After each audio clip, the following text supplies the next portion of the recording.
My husband Nick was married to his first wife Vanessa for 5 years and they had 2 amazing kids, Luke and Lila.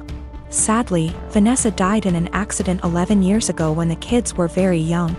I started dating Nick 8 years ago and we started off very slowly for obvious reasons. Nick has always been a little more distant than anyone I'd ever been with. But he and the kids lost Vanessa so young that I understood it. After 3 years of dating, Nick asked me to marry him and I moved in. I've always had a really great relationship with Luke and Lila and they were happy for me to marry their dad. I had wanted an actual wedding, nothing big. But Nick really didn't want one, so we got married at the courthouse with just Luke and Lila present. We had a really fast engagement, but it worked for all of us. I have loved being Luke and Lila's stepmom and officially adopted them after I found out I was pregnant with our son, Casey. The kids have been so great with Casey and help out so much. Nick was wonderful during the pregnancy and had always been a really loving dad and husband. But Nick has been pulling away a lot the last few months.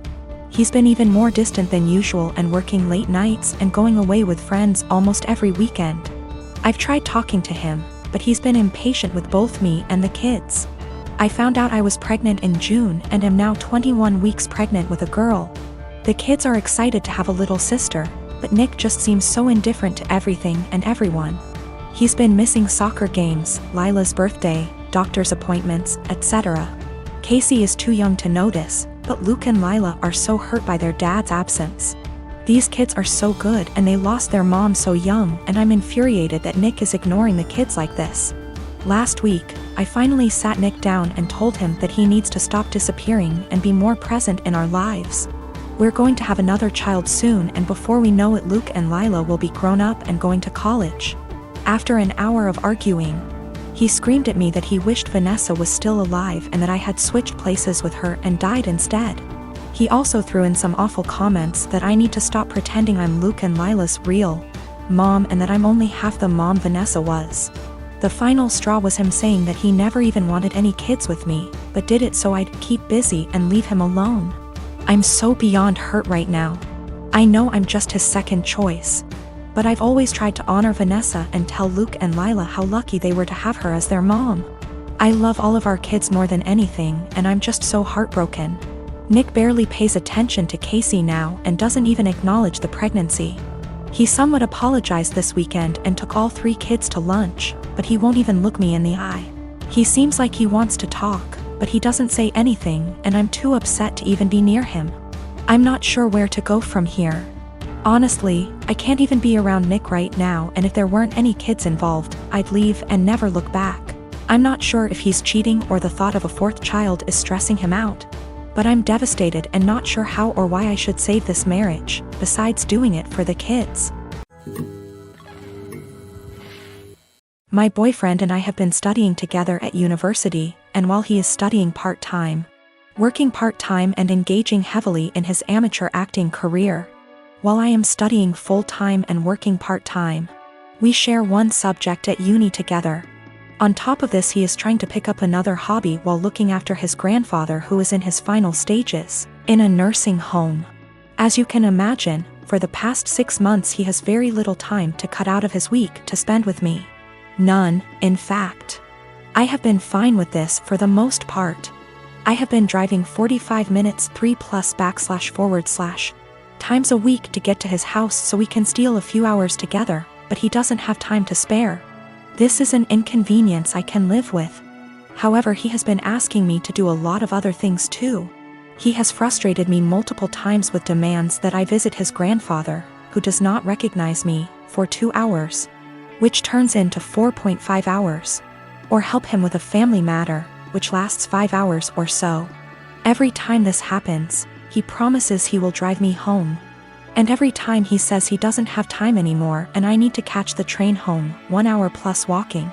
I have spoken to him about how this is unfairly affecting me, and he seems to take it on board, but just forgets again the next time he needs something. After forcing me to spend $600 plus on his best friend's destination wedding, the weekend before we both had 2 major exams due, he demands that we switch our exam times because he didn't spend enough time studying and he needed the extra day. I concede and he squanders his spare day sleeping because he needed it. I take my classes very seriously and I feel very over by his demands. I understand that family matters / best friends are important things, but he has eaten into hours and hours of my study time, and my grades are dropping. Not only that, but it's affecting my emotional health also. I have expressed to him that it is affecting me badly, but he tells me I'm being very unsympathetic and selfish. What's more is that I have about $10,000 in savings. He recently became aware of this and has demanded that I help him pay his bills because we're a team. He is broke. I helped him with a few, but drew the line after $500 because he is very irresponsible with money and there's only so much I can pour out before it seriously affects me. He is also demanding that I give him access to my bank account because we are in this together. And he wants to marry me one day, so we should start sharing now. I don't really know what to do. I want to be a good girlfriend and do what he needs me to do right now, but it's beginning to affect my health. I have a cousin, Kat, who got married to Henry early this year. We weren't close as kids. She was pretty spoiled and would always brag about how much designer stuff she has. Be really mean to people under the guise of just trying to help, etc. Don't go out of our way to interact with one another, but I do see her at family events and whatnot, and we make small talk. I'm engaged to Chris, who is a software engineer. He's co-head of his department at work with 2 other people, not too long ago. Chris was telling me about how they had some new employees and one of them sounded really familiar.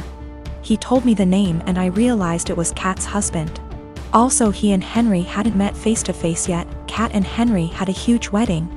It was really nice, but all she did for months is brag about how amazing her wedding was. The wedding stuff's died down now, so recently she started going on about how wealthy her husband is and what a great lifestyle they have. One of my other aunts celebrated her 50th about a week ago. I went with Chris and Kat was there with Henry.